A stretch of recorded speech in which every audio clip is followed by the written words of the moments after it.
الحمد لله وكفى وسلام على عباده الذين اصطفى أما بعد فأعوذ بالله من الشيطان الرجيم بسم الله الرحمن الرحيم ما يفعل الله بعذابكم إن شكرتم وآمنتم وكان الله شاكرا عليما اللهم صل على سيدنا ومولانا محمد وعلى آل سيدنا ومولانا محمد وبارك وسلم.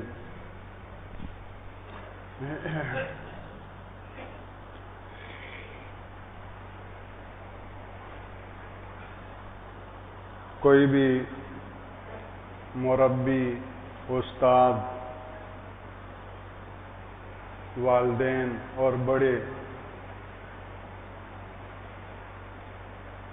اپنے زیر تربیت افراد کے ساتھ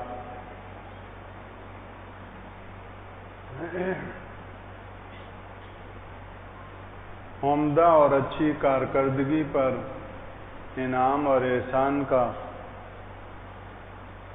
معاملہ رکھتے ہیں اور کسی بھی غلطی پر اور نافرمانی پر سزا دیتے رہتے ہیں. انعام اور احسان اور سزا دیتے رہنا یہ دونوں تربیت کے لیے لازمی چیزیں ہیں. یہ بند کر.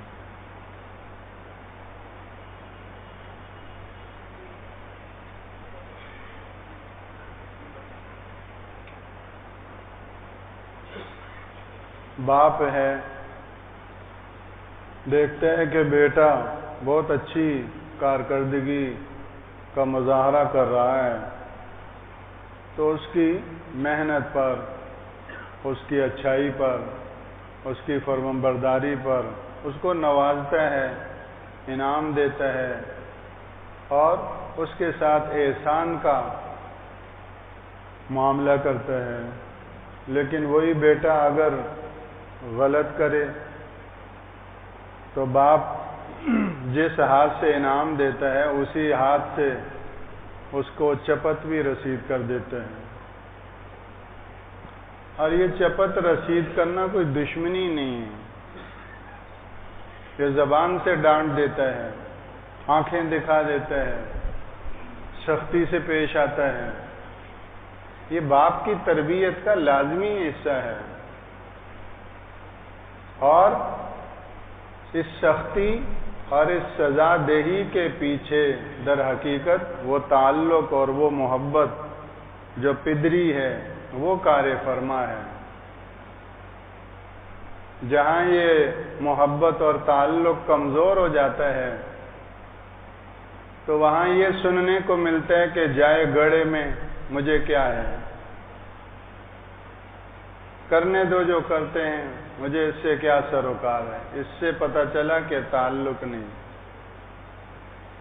اور جہاں تعلق ہوتا ہے وہاں تو آخر وقت تک کوشش ہوتی ہے کہ یہ اس سے باز آ جائے، اس کا بڑا نقصان ہے، اس راستے کو چھوڑ دے، اس راستے کا انجام صحیح نہیں ہے.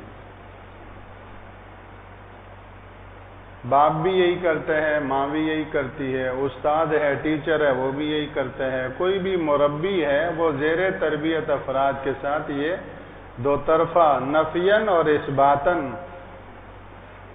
یہ معاملہ رکھتا ہے اور یہ تربیت کا خاصہ ہے. رسول اللہ صلی اللہ علیہ وسلم سے زیادہ شفیق، آپ سے زیادہ مہربان، رؤوف، رحیم کون ہو سکتا ہے؟ آپ کی شفقت اور رحمت. لیکن جب دیکھا صحابہ کرام میں سے کہیں بھی کسی سے کوئی غلطی ہوئی تو ایسی ڈانٹ پڑی کہ زندگی بھر وہ ڈانٹ نہیں بھلائی. برسا برس گزر گئے لیکن ان کو وہ ڈانٹ یاد رہی. یہ کیوں ڈانٹا؟ صحابی فرماتے ہیں ایسے غصہ ہوئے گویا کہ انار آپ کے چہرے پر اور رخساروں پر نچوڑ دیا گیا ہو، ایسا غصہ ہوئے، غصے سے آپ کا چہرہ انور سرخ ہو گیا، اور اس قدر غصہ کہ گویا کہ لگتا ہے کہ انار کا دانہ آپ کے رخساروں پر نچوڑ دیا گیا۔ تو یہ غصہ کیوں ہوئے؟ ظاہر ہے تربیت کے لیے کہ یہ چیز صحیح نہیں ہے۔ تو ایک بات تو یہ ہوئی کہ یہ سزا، یہ غصہ، یہ چپت، یہ چانٹا، یہ تربیت کی بنا پر ہے، تعلق کی بنا پر ہے۔ اور دوسرا، اسی سے یہ بھی معلوم ہوا کہ اس کا مقصد کیا ہے؟ اس کا مقصد اس سے باز رکھنا ہے، جو غلطی کر رہے ہیں اس غلطی سے باز آ جاؤ، اور جیسے ہی وہ غلطی سے باز آ جائے تو ایک تو وہ وقت تھا کہ چانٹا لگا تھا، اور اب یہ وقت کہ اسی پر انعام اور احسان ہو رہا ہے۔ تو پتہ چلا کہ اس سزا کا مقصد کیا تھا؟ غلطی کا چھڑانا تھا۔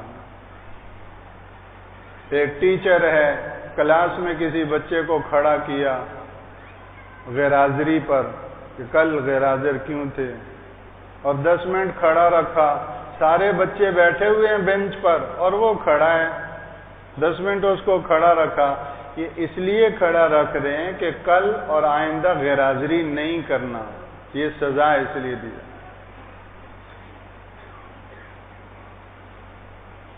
تو تربیت کے لیے یہ دو چیزیں ہیں، سزا دینا اور اس غلطی سے باز رکھنا۔ یہ ہماری چھوٹی موٹی محدود تربیت کا حصہ ہے۔ قرآن مجید فرقان حمید میں جب ہم دیکھتے ہیں تو جا بجا بہت بڑے پیمانے پہ اللہ کی تربیت کے یہ دونوں سلسلے نظر آتے ہیں، افراد قوموں کے ساتھ، پوری امتوں کے ساتھ، سارے اس کے بندے ہیں، وہ سب کا رب ہے، مربی ہے، الحمدللہ رب العالمین، سارے جہانوں کی تربیت کرنے والا ہے۔ اس کی تربیت میں یہ دونوں چیزیں ہیں۔ بندے جب صحیح رخ پہ چلتے ہیں، اس کے بتائے ہوئے ہدایت کے راستے کو مضبوطی سے تھامتے ہیں تو اس کے انعامات اور احسانات ہوتے ہیں، اور جہاں غلط کرتے ہیں تو وہاں غیبی چانٹے لگتے ہیں،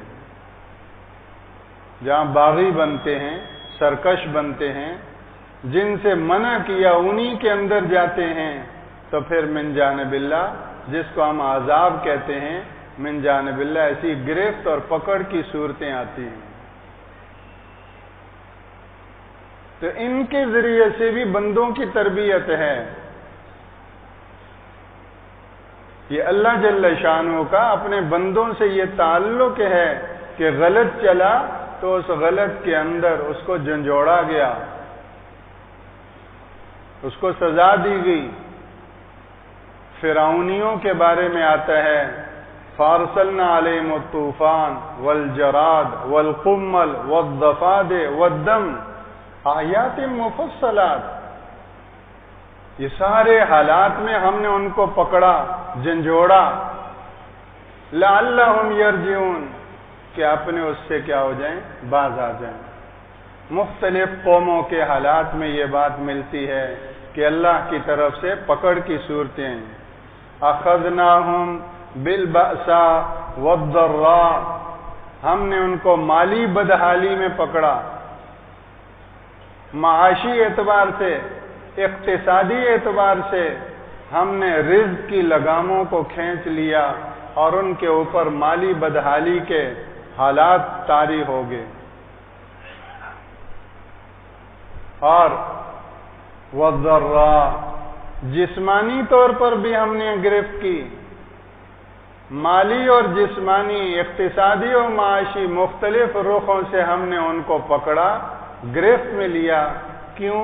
لعلہم یضرعون، تاکہ وہ گڑ گڑائیں، تاکہ وہ آؤ زاری کریں، تاکہ وہ روئیں دھوئیں اور اپنے غلط کو غلط سمجھ کر اس غلط سے کیا ہو جائیں، بھاگ جائیں۔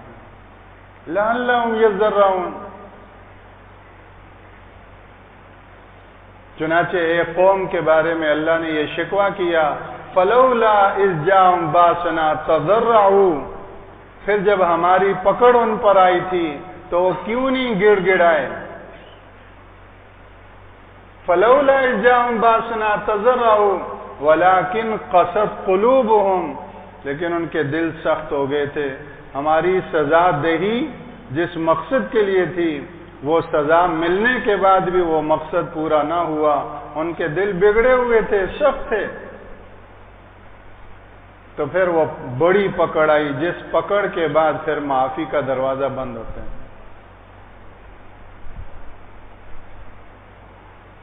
میرے بھائیوں، یہ مضمون بہت بڑا ہے۔ اگر کوئی تدبر کے ساتھ، غور و فکر کے ساتھ اللہ کے قرآن کو پڑھے تو جا بجا قوموں کی تربیت میں اور قوموں کی اور امتوں کے زندگیوں کے نشیب و فراز میں یہ چیز اظہر من الشمس ہے۔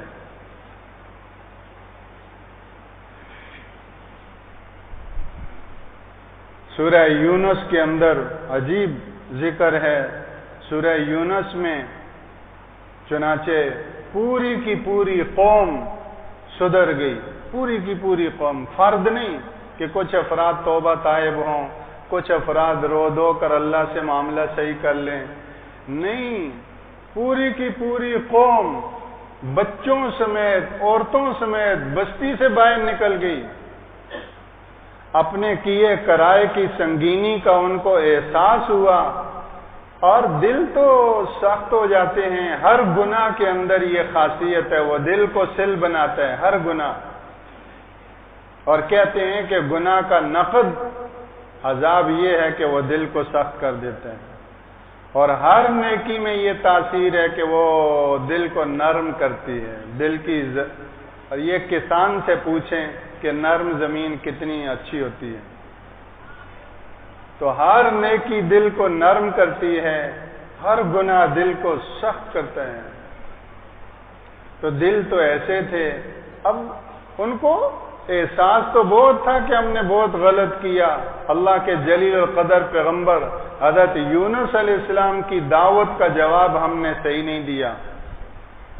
وہ اللہ کا بندہ ہم سے ووٹ تو نہیں مانگتا تھا، وہ اللہ کا بندہ ہم سے نوٹ تو نہیں مانگتا تھا، وہ اللہ کا بندہ تو وہ ہمارا درد کھاتا تھا، ہماری کامیابی اور کامرانی کے لیے، ہماری فلاح و بہبود کے لیے وہ فکر مند تھا، ہمیں وہ صحیح رخ دکھاتا رہا، لیکن ہم بگڑی ہوئی سمجھ والے تھے، ہم اسی کے دشمن ہو گئے۔ جو ہمارا سجن، جو ہمارا خیرخواہ، یہ بھی انسان کی بڑی محرومی ہے کہ جو سچا خیرخواہ ہو اس سے چڑھنے لگ جائے، بڑی بدبختی کی بات ہے۔ تو اب ان کو اس کا احساس تو تھا، لیکن رونے والی آنکھ کہاں سے لائیں اور رلانے والا دل کہاں سے لائیں؟ تو یہاں تک لکھا ہے کہ انہوں نے بچوں کو ماؤں سے جدا کر دیا تاکہ یہ بچے روئیں۔ بچے کو ماں کی گود سے لے لو تو روئے گا، بچوں کو ماؤں سے جدا کر لیا، اور بچے رو رہے ہیں، بلبلا رہے ہیں، روتے بچوں کو دیکھ کر رونا آئے۔ اس طرح اللہ کے حضور وہ گڑ گڑائے تو اللہ جل شانہ نے آئے ہوئے عذاب سے ان کو بچا لیا، آئے ہوئے عذاب سے ان کو بچا لیا۔ الا قوم یونس، یہ یونس علیہ السلام کی قوم اللہ کی بڑی پکڑ سے بچ گئی۔ تو توبہ اور استغفار اور بندہ بن جانا، میں ہوں بندہ تو بندہ بن جاؤں، بندہ بن جانا اور اللہ کے سامنے رو دھو کر اپنے کیے کرائے کو غلط سمجھ کر اس غلط کے اوپر معافی مانگ لینا، سب سے زیادہ جلدی راضی ہونے والا وہ اللہ ہی ہے۔ سگا باپ اور سگا بھائی بھی اتنا راضی جلدی نہیں ہوتا جتنا وہ جلدی راضی ہوتا۔ ہمارا تو غصہ ٹھنڈا ہوتے ہوتے پتہ نہیں کب ٹھنڈا ہوگا، ہم تو کہہ دیتے ہیں کہ بھئی مرتے دم تک میرا میں اس کا چہرہ نہیں دیکھوں گا۔ اور بعضے تو اللہ کے بندے، اللہ معاف فرمائے، میرے جنازے پر نہ آئے، ہمارا تو یہ حوصلہ ہے، لیکن اللہ انفعالیت سے پاک ہے، مغلوب ہو جانے سے پاک ہے، وہ غصے والا ہے، غصہ اس کی صفت ہے، لیکن مغلوبیت سے پاک ہے۔ غصہ ہوئے اور عذاب کے اندر ان کو مبتلا کرنے والے ہیں، لیکن روئے، گڑ گڑائے، معافی مانگی، اللہ نے سب معاف کر دیا۔ سبحان اللہ۔ تو میرے بھائیوں، آج بھی اپنے اپنے فلسفے ہیں، آج بھی اپنی اپنی بولیاں ہیں، آج بھی اپنی اپنی کہانیاں ہیں، آج بھی ایک دوسروں پہ انگلیاں ہیں، آج بھی ہماری زبانوں کے مخاطب ایک دوسرے ہیں۔ کوئی کس کو لتاڑ رہا ہے، کوئی کس کو لتاڑ رہا ہے، کوئی کس کو گرا رہا ہے، کوئی کس کو گرا رہا ہے، کوئی کسی کو اٹھا رہا ہے، کوئی کسی کو بچھاڑ رہا ہے۔ ہم سارے بندے بن کر اللہ کی طرف کیوں نہیں متوجہ ہوتے؟ وہ کون سا سوراخ ہے جس سے ہم ڈسے نہیں گے؟ وہ کون سا ہاتھ ہے جس ہاتھ سے ہمیں مار نہیں پڑی؟ تو اسے کہ نجات کا راستہ ہے، فَفِرُّوا إِلَى اللَّهِ، اللہ کی طرف آؤ، اللہ کی طرف بھاگو، اور یہ مت پوچھو کہ میں نے کیا کیا، بلکہ اگر کوئی پوچھنے والا ہو تو یہ پوچھے کہ تو نے کیا کیا نہیں کیا۔ جو تو اسے ہو سکتا تھا وہ تو سب کچھ کر کے اس سے بھی زیادہ کر گیا، اور اب پوچھ رہے ہیں کہ میں نے کیا کیا۔ یہ ہم جتنے بیٹھے ہوئے ہم دلے دلائے ہوئے ہیں۔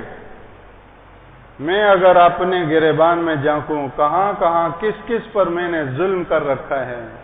بیٹھا ہوں اللہ کے گھر میں، پتہ نہیں کتنوں کی بد دعائیں میرے تعاقب میں ہیں، کس کو گالی دی ہے، کس کو غیبت کی ہے، کس کے ساتھ میں نے رشتہ ناتا توڑ رکھا ہے، اور کس کے سامنے کس کے ساتھ میرے دل میں عداوت، نفرت اور بغض بھری ہوئی ہے، پتہ نہیں کیا کچھ ہے۔ اپنی کتابیں زندگی دیکھوں تو سارے اچھے لگیں گے، سب سے برا میں ہوں۔ اللہ کرے وہ بادشاہ ظفر کا وہ شعر دل میں اتر جائے، کسی کو یاد ہو تو پڑھ لے۔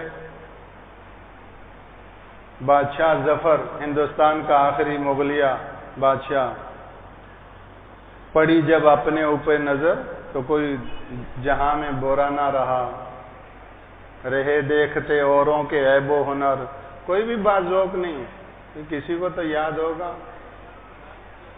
جی۔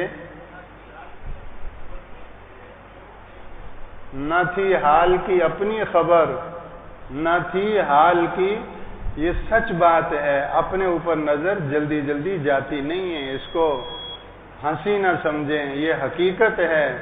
سب کو دیکھنا بہت آسان ہے، اپنے اوپر نظر جانا یہ دیر سے ہوتی ہے۔ اگر کسی کو اللہ سویرے جلدی دے دے تو اس کے اوپر اللہ کا بڑا فضل ہوا کہ بادشاہ ظفر نے یہ بات کہی، پتھر پہ جو ہے وہ لکھی ہوئی لکیر ہے، یہ حقیقت ہے۔ نہ تھی حال کی اپنی خبر، رہے دیکھتے اوروں کے عیب و ہنر، وہ بہت اچھا ہے، وہ بہت برا ہے، وہ یہی دیکھ، لیکن پڑی جب اپنے اوپر نظر تو جہاں میں کوئی برا نہ رہا۔ اللہ کرے یہ بڑا زرخیز موسم ہے، اس زرخیز موسم میں اپنے اوپر نظر پڑ جائے گا۔ آنے والی شب رات بہت اونچی رات ہے، لیکن اس کے لیے اونچی رات ہے جس کو اپنے اوپر نظر پڑنا نصیب ہو گیا۔ آنے والا رمضان بہت اونچا ہے، لیکن اس کے لیے ہے جس کی نظر اپنے اوپر پڑ گئی، اور جس کو اللہ کے دروازے کو کھٹکھٹانا آ گیا۔ رسول اللہ صلی اللہ علیہ وسلم بھائی بول جائیں، صلی اللہ علیہ وسلم معصوم کائنات۔ اہل سنت کا یہ عقیدہ ہے کہ نبیوں کے بعد کوئی معصوم نہیں، آپ نبیوں کے امام ہیں، آپ کی عصمت کیا بلند مقام، لیکن معصوم ہونے کے باوجود ایک ایک دن میں 70 مرتبہ استغفار کرتے ہیں اللہ کے حضور، استغفار۔ اور میں غلط مقدمے لڑ رہا ہوں، حرام فیسیں لے رہا ہوں، اور کیا کچھ کر رہا ہوں، ادم مچایا ہوا ہے، اے اللہ پھر بھی مجھے تیری طرف متوجہ ہونا نصیب نہیں ہو رہا، دل ایسے سخت ہو گئے، تو ایسے میں بھی اللہ سے مانگیں کہ اللہ وہ ندامت، وہ شرمندگی، وہ احساس، وہ بھی تجھی سے مانگتا ہوں، وہ نصیب فرما دے۔ جہاں جہاں میں غلط ہوں کہ اللہ اس غلط کا چھوڑنا میرے لیے آسان فرما دے۔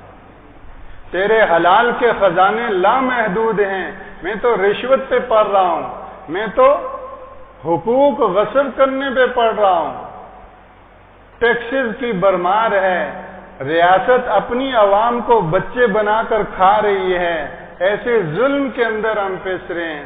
اے اللہ ہماری کسی کے سامنے نہیں، تیرے سامنے تو فریاد نکل جائے، اے اللہ ایسی رجوع نصیب فرما دے۔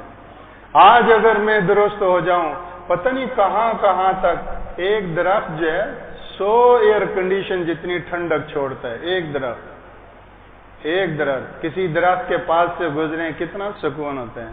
یہ سارے ہم درخت ہیں، ایک ایک درخت ایسا بن جائے، یہ مجمع اللہ سے لو لگا لے، یہ مجمع اللہ والا بن جائے، پتہ نہیں کتنے گھروں کی فضا بدل جائے، کتنی دکانوں اور مارکیٹوں، اور اسی مجمع میں وکیل بھی ہوں گے، اسی میں کلرک بھی ہوں گے، اسی میں KE والے بھی ہوں گے، اسی میں جو ہے وہ سارے شعبہ زندگی کے افراد ہیں، میں اور آپ ہم بن جائیں، پتہ نہیں کہاں کہاں اجالا ہو جائے۔ اور ہم نہیں بن سکتے، وہ تو بنا سکتے ہیں، ہم اپنے آپ کو پیش کریں، تو پھر انشاءاللہ شب رات ہمارے لیے بھی برات کی رات ہوگی، اللہ بنا دے۔ اور اس کے لیے استقبال رمضان کے عنوان سے بیانات الحمدللہ چل رہے ہیں، اور یہی دعوت ہے، یہی محنت ہے کہ اللہ کی ان بھیجی ہوئی نعمتوں کو ہم وصول کر لیں۔ یہ نہیں کہ تھوڑا سا بس نہیں، ہم اللہ کے بن کر جینے کا عزم کریں کہ اللہ تیرے پاس آنے سے پہلے تیرا بن کر جینے والا ہمیں بنا دیں، اور جب تیرے پاس آئیں تو تھوڑا نہیں، بہت خوب تجھے لے کر تیرے پاس آنے والوں میں ہم شامل ہوں، زندگی بھر کی ساری دولت تیرے لینے میں لگ چکی ہو، اور بہت ہنسی خوشی ہم تیرے پاس آنے والے ہوں۔ جیو رمضان کی طرح، موت آئے گی عید کے چاند کی طرح، کہ اللہ ہمیں رمضان کی طرح جینا بھی نصیب فرما دے، اور جب آخری وقت آئے تو ہماری زندگی کا عید کا دن ہو ایسا۔ تو یہ رجوع اللہ کے اوقات ہیں، اللہ جل شانہ ہمیں استغفار نصیب فرمائے، ندامت نصیب فرمائے، جو غلط راستے جن پہ ہم عادی ہو چکے ہیں، اور ایسے عادی کہ جن کا غلط ہونا بھی ہم سے چھینا جا چکا ہے، کہ اللہ ان سب راستوں سے ہمیں بچا کر، چھڑا کر، ہمیں اپنے حبیب پاک صلی اللہ علیہ وسلم کی سنت کے راستے پر ڈال کر قبول فرما لے۔ سبحانک اللہم و بحمدک، نشہد ان لا الہ الا انت، نستغفرک۔